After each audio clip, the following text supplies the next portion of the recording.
Hello everyone, I am सुगम। Welcome back. तो कैसे हो आप सब? आई होप आप सब अच्छे होंगे।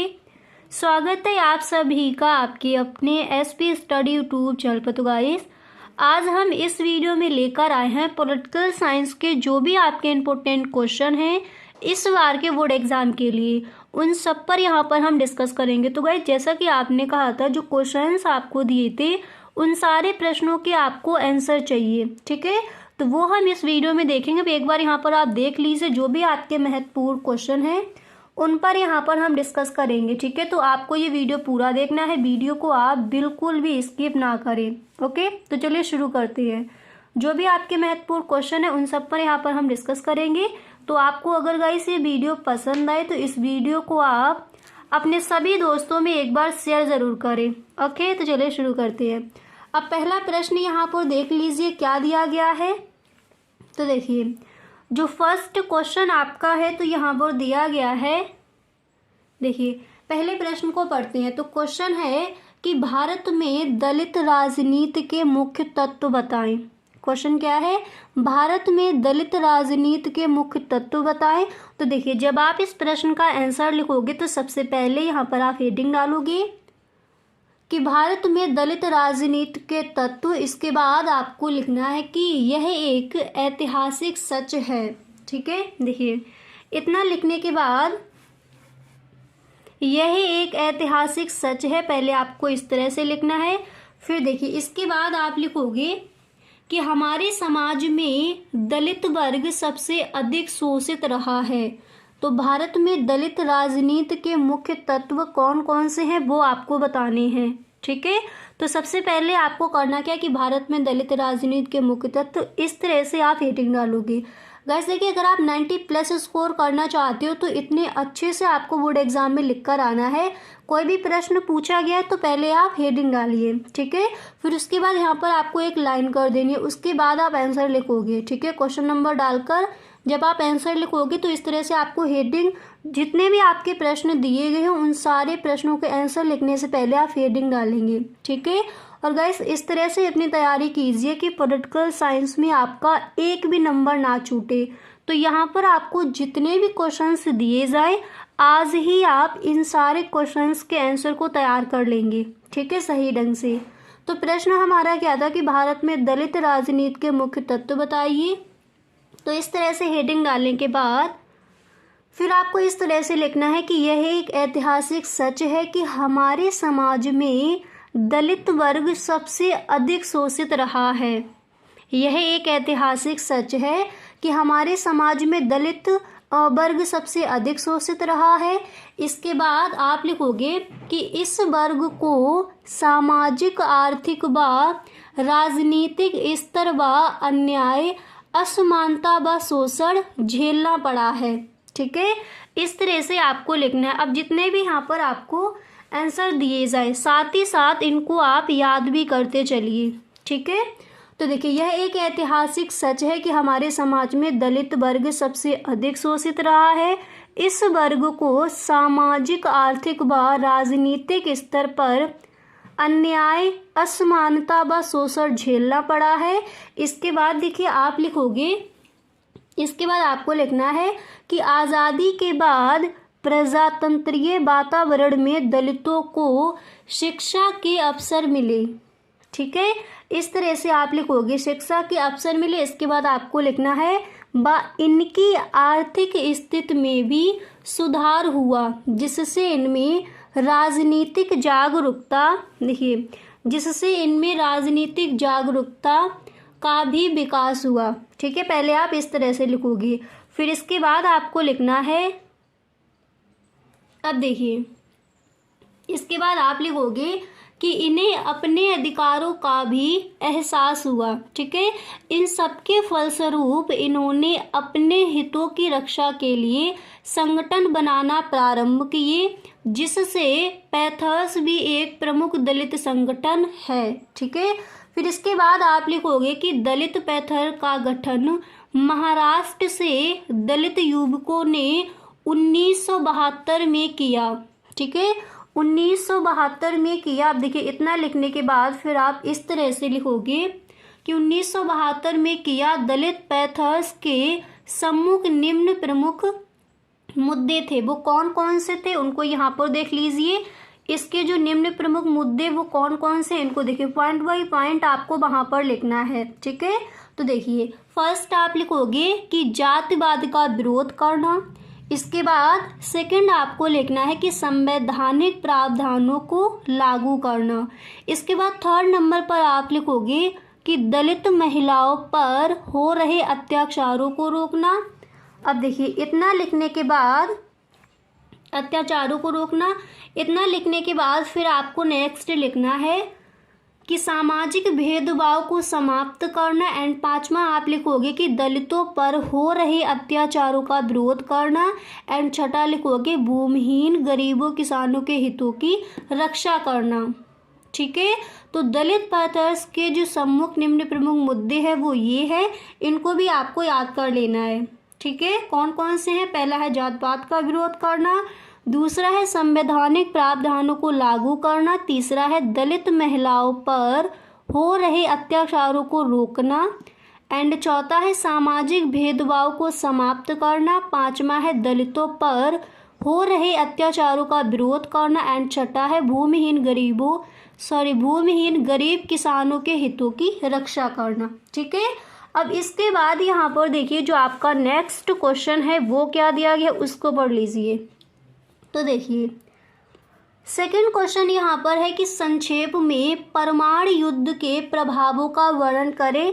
कई बार क्वेश्चन आस्क किया गया है, आप देखना पेपर उठाकर। ठीक है, तो संक्षेप में परमाणु युद्ध के प्रभावों का वर्णन करें। सबसे पहले आप यहाँ पर हेडिंग डालोगे परमाणु युद्ध के प्रभाव। ओके, हेडिंग डालने के बाद फिर आपको इस तरह से लिखना है कि परमाणु अस्त्र न केवल युद्धों में लड़ने वाले देश का बल्कि मानव मात्र का विनाश कर सकते हैं।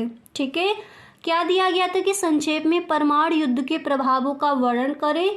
तो आप यहाँ पर किस तरह से लिखोगे? देखिए सबसे पहले आपको इस तरह से लिखना है फर्स्ट पॉइंट कि परमाणु अस्त्र न केवल युद्धों में लड़ने वाले देशों का बल्कि मानव मात्र का विकास कर सकते हैं। ठीक है, इसके बाद देखिए फिर यहाँ पर आप लिखोगे, अब देखिए अब इसके बाद आपको यहाँ पर इस तरह से लिखना है, उसको भी समझ लीजिए। इसके बाद आप लिखोगे यदि सभी देशों की शक्ति इकट्ठी कर दे जिनके पास परमाणु बम है तो वह शक्ति इतनी होगी कि सारे विश्व को कई बार नष्ट किया जा सकता है। तो क्वेश्चन हमारा यहाँ पर गया था, प्रश्न था कि संक्षेप में परमाणु युद्ध के प्रभावों का वर्णन करना है। ठीक है, तो फर्स्ट क्या था कि परमाणु अस्त्र न केवल युद्धों में लड़ने वाले देशों का बल्कि मानव मात्र का विकास कर सकते हैं, इसके प्रभाव आपको बताने। इसके बाद आप इस तरह से सेकंड यहाँ पर लिखोगे कि यदि सभी देशों की शक्ति इकट्ठी कर दे जिनके पास परमाणु बम है तो वह शक्ति इतनी होगी कि सारे विश्व को कई बार नष्ट किया जा सकता है। ठीक है, तो आई होप ये दोनों आपको याद हो गए होंगे। अब यहाँ पर देखिए तीसरा पॉइंट आपको क्या लिखना है। अब देखिए अब यहाँ पर नेक्स्ट आप लिखोगे कि वैज्ञानिकों का विचार है कि यदि परमाणु बम का प्रयोग किया जाए तो बम गिरने से रेडियोधर्मिता के बादल इतनी तेजी से उठेंगे कि शुद्ध स्थानों में रहने वाले करोड़ों लोग भी मारे जा सकते हैं। ठीक है, तो नेक्स्ट आपको इनके जो प्रभाव पूछे गए हैं वो आपको इस तरह से लिख देने। क्वेश्चन क्या था कि संक्षेप में परमाणु युद्ध के प्रभावों का आपको वर्णन करना था। ठीक है, तो यहाँ पर पॉइंट आपको क्या लिखना है कि वैज्ञानिकों का विचार है कि यदि परमाणु बम का प्रयोग किया गया तो बम गिरने से रेडियोधर्मिता के बादल इतनी तेजी से उठेंगे कि शुद्ध स्थानों में रहने वाले करोड़ों लोग भी मारे जा सकते हैं। अब इसके बाद देखिए यहाँ पर आप नेक्स्ट आपको क्या लिखना है, नेक्स्ट पॉइंट यहाँ पर आप लिखोगे, देखिए अगला पॉइंट लिखोगे कि यदि विश्व में परमाणु युद्ध हुआ तो पूरी मानव जाति नष्ट हो जाएगी। ठीक है, इस तरह से तो संक्षेप में परमाणु युद्ध के प्रभावों का वर्णन जो है वो आप इस तरह से करोगे। आई होप आपको ये याद भी हो गया होगा यहीं पर। ठीक है, हर जितने भी देखिए क्वेश्चंस दिए गए, हर प्रश्न के आंसर को यहीं पर आप समझते चलिए, जब ताकि बाद में जब इनको आप पढ़ो तो अच्छे से आपको याद हो जाए। ठीक है, अब इसके बाद यहाँ पर जो नेक्स्ट क्वेश्चन है उसको भी पढ़ लेते हैं। तो यहाँ पर देखिए जो अगला प्रश्न आपका है वो क्या दिया गया है वो देख लीजिए। ठीक है, तो देखिए नेक्स्ट प्रश्न यहाँ पर है कि विश्व व्यापार संगठन क्या है, या फिर यही प्रश्न इस तरह से भी पूछा जा सकता है कि विश्व व्यापार संगठन से आप क्या समझते हैं, या फिर विश्व व्यापार संगठन को विस्तार से समझाइए। ठीक है, इस तरह से आपका प्रश्न आज किया जाएगा। अब यहाँ पर देखिए सबसे पहले आपको करना क्या है, सबसे पहले आप डालोगे यहाँ पर हेडिंग विश्व व्यापार संगठन। ठीक है, हेडिंग डालने के बाद देखिए, हेडिंग डालने के बाद फिर आपको किस तरह से लिखना है उसको समझ लीजिए। आप लिखोगे कि विश्व व्यापार, देखिए आपको इस तरह से लिखना है कि विश्व व्यापार संगठन मुख्य रूप से आर्थिक विकास एवं रोजगार सृजन को प्रोत्साहित करता है। ठीक है, विश्व व्यापार संगठन क्या है, देखिए सबसे पहले तो आप हेडिंग डालोगे विश्व व्यापार संगठन। हेडिंग डालने के बाद आप इस तरह से लिखोगे कि विश्व व्यापार संगठन मुख्य रूप से आर्थिक विकास एवं रोजगार को सृजन प्रोत्साहित करता है। इसके बाद यहाँ पर आप लिखोगे, देखिए सेकंड पॉइंट आपको लिखना है कि विश्व व्यापार संगठन का उद्देश्य अंतरराष्ट्रीय व्यापारों को नियम के अनुसार कम से कम कीमत पर करवाना है। ठीक है, आई होप आपको ये दोनों जो पॉइंट है वो अच्छे से याद हो गए होंगे। तो सेकंड क्या है, विश्व व्यापार संगठन का उद्देश्य अंतरराष्ट्रीय व्यापारों को नियम के अनुसार कम से कम कीमत पर करवाना है। ठीक है, अब इसके बाद देखिए सेकंड जो पॉइंट है, थर्ड जो पॉइंट है वो आपको क्या लिखना है उसको भी समझ लीजिए। तो देखिए नेक्स्ट यहाँ पर आप लिखोगे कि WTO के अब तक 164 सदस्य देश हैं। ठीक है, इस तरह से आप लिखने के बाद फिर आपको लिखना है कि जिनमें भारत भी है। ओके, इसके बाद जो आपका नेक्स्ट पॉइंट है वो क्या है उसको भी पढ़ लीजिए। अब देखिए इसके बाद यहाँ पर आप लिखोगे कि विश्व व्यापार संगठन का मुख्यालय जिनेवा स्विट्जरलैंड में है। ठीक है, इसके बाद यहाँ पर नेक्स्ट पॉइंट आपको इस तरह से लिखना है उसको भी देख लीजिए। नेक्स्ट पॉइंट आप लिखोगे कि विश्व व्यापार संगठन दो तरह से काम करता है। पहला, दो सदस्य देशों के बीच के विवाद का निपटारा, और दूसरा बातचीत के जरिए व्यापार करार करवाना। ठीक है, एंड इसके बाद जो आपका नेक्स्ट पॉइंट है वो आप क्या लिखोगे उसको समझ लीजिए। अब इसके बाद देखिए जो आपका नेक्स्ट पॉइंट है यहाँ पर आप इस तरह से लिखोगे कि 1 जनवरी 1995 को पहली बार विश्व व्यापार संगठन अस्तित्व में आया। तो विश्व व्यापार संगठन से आप क्या समझते हैं, या फिर विश्व व्यापार संगठन क्या है, आपको इस तरह से इसका आंसर लिखकर आना है कि 1 जनवरी 1955 को पहली बार विश्व व्यापार संगठन अस्तित्व में आया। ठीक है, इसके बाद देख लीजिए जो अगला जो प्रश्न है वो क्या दिया गया है। नेक्स्ट क्वेश्चन आपको कौन से तैयार करने हैं उनको समझ लीजिए। ठीक है, तो देखिए अगला जो आपका प्रश्न है तो ये आपको तैयार करना है। अब देख लीजिए कि विश्व बैंक क्या है। ठीक है, और ये प्रश्न जो है कई बार पूछा गया है बोर्ड एग्जाम में। तो विश्व बैंक क्या है उसको समझते हैं। सबसे पहले आपको करना क्या है, यहाँ पर आप हेडिंग डालोगे विश्व बैंक। उसके बाद आपको लिखना है कि विश्व बैंक एक अंतर्राष्ट्रीय संगठन है जो विकासशील देशों को उनकी आर्थिक उन्नति में सहायता के लिए वित्त पोषण, सलाह और अनुसंधान प्रदान करने के लिए समर्पित है। ठीक है, इतना लिखने के बाद फिर आप इस तरह से लिखोगे कि बैंक मुख्य रूप से एक संगठन के रूप में कार्य करता है जो मध्यम और निम्न आय वाले देशों को विकासात्मक सहायता प्रदान करके गरीबी से लड़ने का प्रयास करता है। तो विश्व बैंक क्या है, आई होप अच्छे से आपको यहाँ पर ये समझ आ गया होगा। एक बार दोबारा से इसको समझते हैं। ठीक है, तो सबसे पहले तो आप हेडिंग डालोगे विश्व बैंक, उसके बाद आपको लिखना है कि विश्व बैंक एक अंतर्राष्ट्रीय संगठन है, ठीक है, जो विकासशील देशों को उनकी आर्थिक उन्नति में सहायता के लिए वित्त पोषण, सलाह और अनुसंधान प्रदान करने के लिए समर्पित है। बैंक मुख्य रूप से एक संगठन के रूप में कार्य करता है जो मध्यम और निम्न आय वाले देशों को विकासात्मक सहायता प्रदान करके गरीबी से लड़ने का प्रयास करता है, तो उसे हम कहते हैं विश्व बैंक। क्लियर। अब इसके बाद आगे देखते हैं। अब इसके बाद यहाँ पर देखिए, इसके बाद आपको एक लाइन और लिखनी है कि विश्व बैंक की स्थापना जुलाई 1945 में हुआ था। इसका मुख्यालय वाशिंगटन डीसी में है, ठीक है। इस तरह से आप ये लाइन और लिख दोगे। क्या लिखना है? विश्व बैंक की स्थापना जुलाई 1945 में हुआ था। इसके बाद आप लिखोगे कि इसका मुख्यालय वाशिंगटन डीसी में है, ठीक है। अब इसी तरह गाइस जो आपका अगला प्रश्न है उसको भी पढ़ लेते हैं। नेक्स्ट क्वेश्चन क्या है? तो अगला प्रश्न यहाँ पर दिया गया है, आप देख सकते हो कि निशस्त्रीकरण की परिभाषा दीजिए। तो निशस्त्रीकरण क्या है वो आपको समझाना है। तो सबसे पहले हमें करना क्या है, यहाँ पर हम हेडिंग डालेंगे निशस्त्रीकरण, ठीक है। हेडिंग डालने के बाद इसका आंसर क्या हो जाएगा वो हमें सही ढंग से लिखना है। तो हम इस तरह से लिखेंगे, देखिए कि निशस्त्रीकरण का शाब्दिक अर्थ है कि शारीरिक हिंसा के प्रयोग के समस्त भौतिक तथा मानवीय साधनों का उन्मूलन। तो निशस्त्रीकरण क्या है एक बार दोबारा से समझते हैं।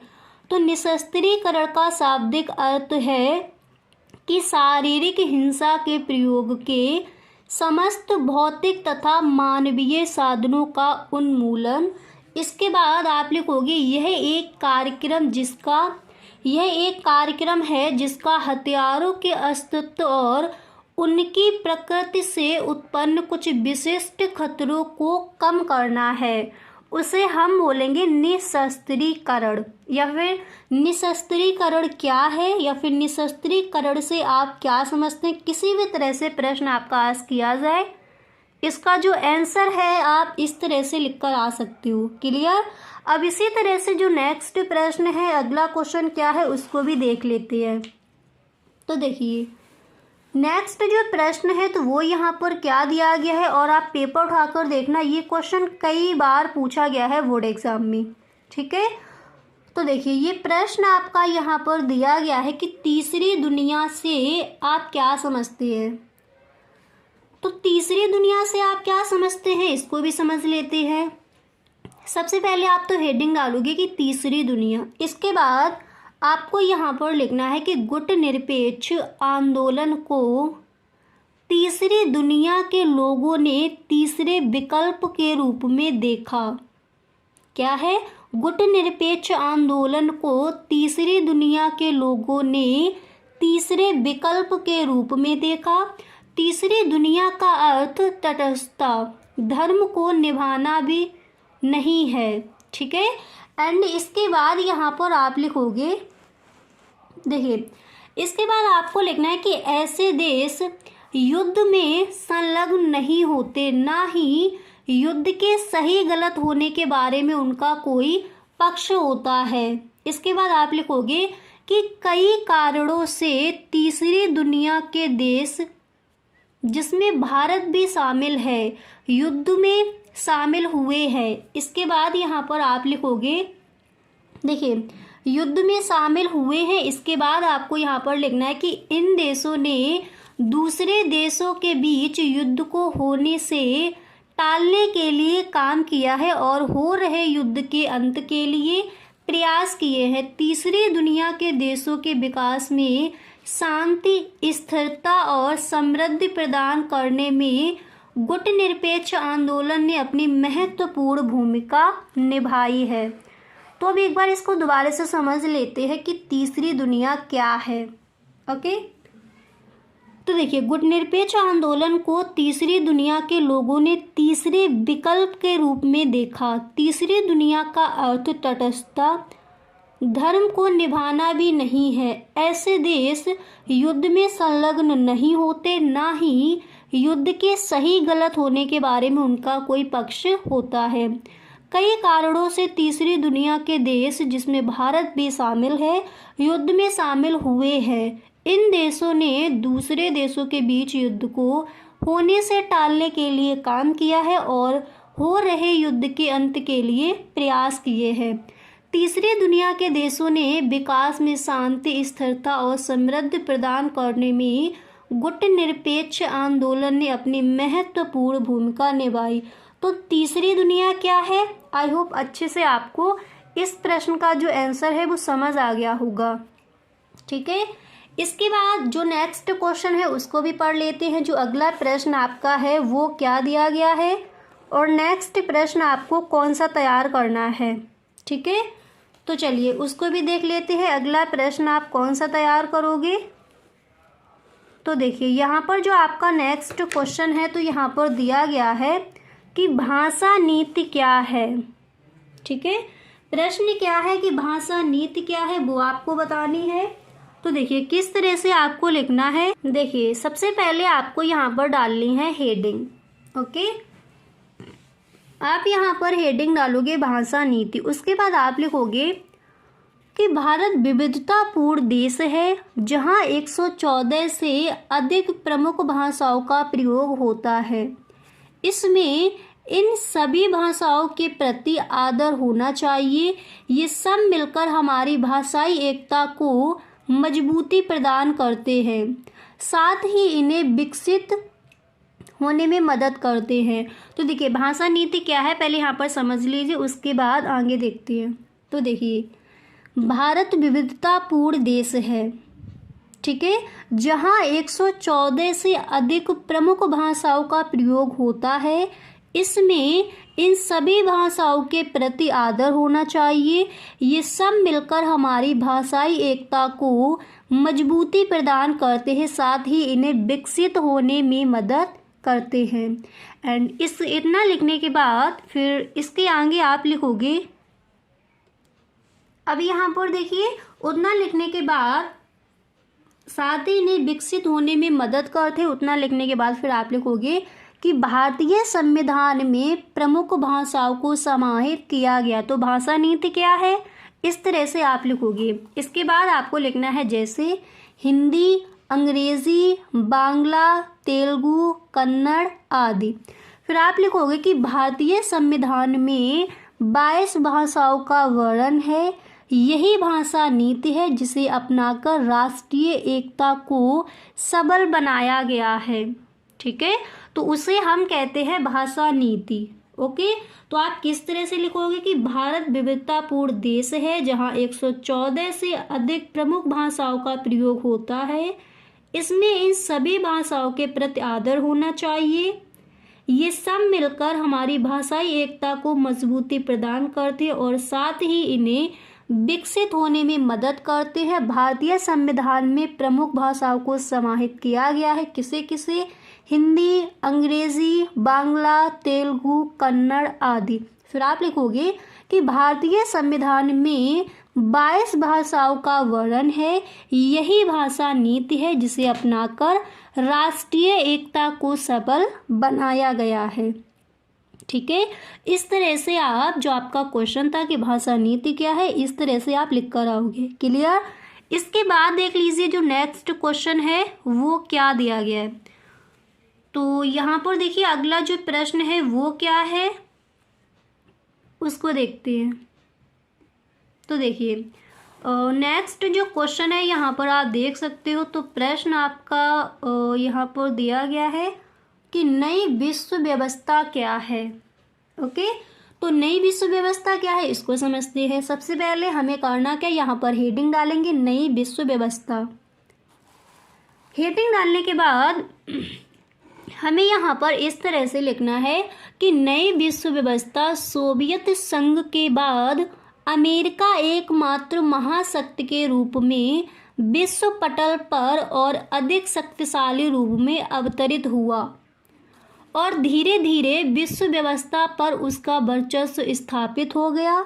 इसके बाद आपको लिखना है, देखिए इसके बाद यहाँ पर आप लिखोगे कि 1991 के सोवियत पतन के बाद बढ़ता हुआ अमेरिका वर्चस्व जिस व्यवस्था की पुष्टि करता है उसे नई विश्व व्यवस्था के रूप में जाना गया।